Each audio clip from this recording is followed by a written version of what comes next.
Bonjour, XXe siècle, Paul Valéry, biographie. Le labyrinthe. Il est parfois tenté de publier le résultat de ses recherches et travaille à un compte singulier, Agathe, auquel il voudrait aussi donner le titre significatif de manuscrit travaillé dans une cervelle. Tantôt, il se compare à un moderne docteur Faust ou à quelques héros antiques enfermés dans le labyrinthe, dans ce dédale inexprimable ou à quelques héros antiques enfermés dans ce dédale inexprimable où je cherche le fil, il faut une, une fichue lanterne. Je crois qu'on la trouvera. Ce n'est qu'une affaire d'ingéniosité. J'entrevois tant de relations et d'autre part une méthode si certaine de simplification que je ne puis désespérer, au moins pour d'autres. À sa femme, 1903. Tantôt, au contraire, il se décourage devant ces énigmes, sans cesse reprises, réobscurcies, redégagées.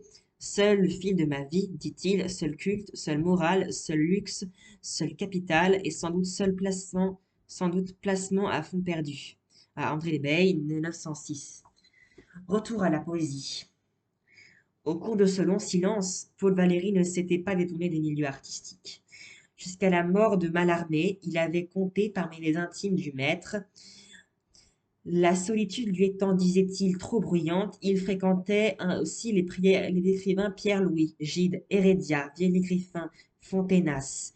Ami du collectionneur Roire, il s'était lié avec de grands peintres, Degas, Renoir, et son mariage en 1900 avec Jeannie Gobillard, nièce de Berthe Morisot, Madame Manet, avait resserré ses relations avec le monde de la peinture et de la musique.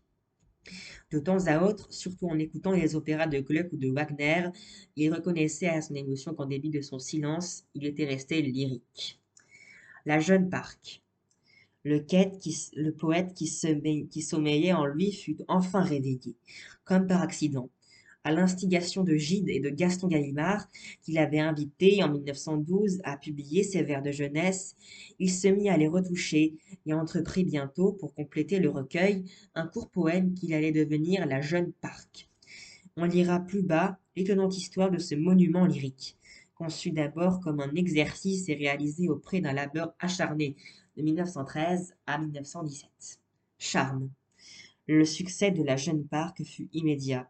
Aussitôt attiré dans les salons de la haute société, Paul Valéry saura pourtant réserver pendant quelques années le loisir qu'exige la création poétique. De 1918 à 1922, parfois avec une aisance qui le surprend lui-même, il compose de nouveaux poèmes. Certains sont publiés dans des revues, en particulier le fameux Cimetière marin, que Jacques Rivière parvient à lui ravir pour le confier à la Nouvelle Revue Française en 1920, l'année même où paraît l'album des vers anciens, datant de 1890-1893. En 1922, enfin, Paul Valéry rassemble sous le titre de Charme les principaux poèmes qu'il a composés depuis la Jeune Parc. Dès l'année précédente, un référendum l'avait désigné comme le plus grand des poètes contemporains. Une glorieuse fin de carrière. Avec le recueil de Charmes s'achève l'activité poétique de Paul Valéry. Après la mort de Monsieur Le Bay, 1922, il se limite à ses occupations d'homme de lettres. Sa notoriété est telle que la plupart de ses écrits seront désormais des œuvres de circonstance. On lui demande des préfaces, des essais qui paraissent dans les revues, en particulier les célèbres dialogues. On l'invite surtout à donner des conférences en France et à l'étranger, en Angleterre, en Suisse, en Belgique, en Italie, en Espagne, en Hollande, en Allemagne, en Autriche, en Suède. Ces tournées prennent un caractère officiel. Il y est reçu par les souverains et les chefs d'État qui le couvrent de décorations ou par ses pairs, écrivains et savants illustres. Ses articles et ses conférences seront rassemblés dans Variété ou recueillis dans Tel quel, Regard sur le monde actuel, Pièces sur l'art, etc. En France, il devient, comme il dit plaisamment, une espèce de poète d'État, ou même une sorte de héros intellectuel. Élu à l'Académie française au fauteuil d'Anatole France 1925, il préside le Pen Club de 1924 à 1934 et de la Libération à sa mort. Il est nommé membre du Conseil des musées nationaux 1932, administrateur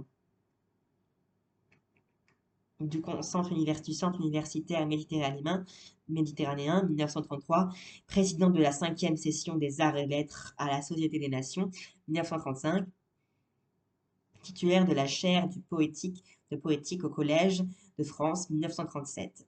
Après 1940, pendant l'occupation allemande, Paul Valéry eut une attitude pleine de dignité. Dès janvier 1941, il prononça à l'Académie un éloge funèbre de Bergson, qui fut considéré comme un premier acte de résistance, et au début de 1942, il adhéra au Comité national des écrivains.